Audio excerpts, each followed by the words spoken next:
Well, people are finally allowed to eat out, but as some dining rooms reopen under new safety guidelines, restaurants are working to adapt to this new normal. And with the Mother's Day holiday on reopening weekend, well, some had a hard time adapting. Valentina Bonaparte joins us now live from Squeeze In. Valentina, it looks like opening weekend didn't really go as expected over there. Ryan, with restaurants working at half capacity, things are going to look very different than they did before the outbreak. But they say they're learning from it.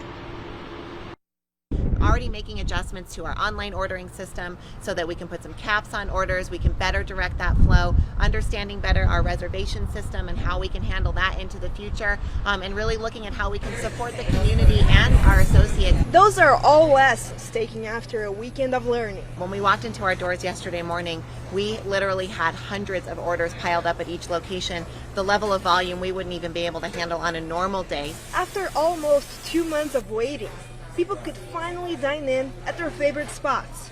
But making that experience safe isn't as easy as everyone thinks. Make sure that we're directing the flow of traffic, that we're sanitizing every handle every 30 minutes. The list of new regulations and precautions go on, and it all may have contributed to a less than stellar experience. And some guests were very vocal about that, and some guests didn't react very nicely. And so our poor associates having to bear the brunt of that, we're so proud of this team. After a tough day at Squeeze In on Sunday, she took to social media and posted an apology to her guests and customers who did not receive the service they're used to. An apology so many appreciated.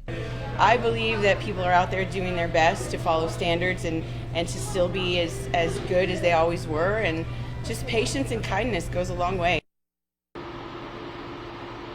This location only saw 300 orders for Mother's Day, and that's one of their busiest days of the year.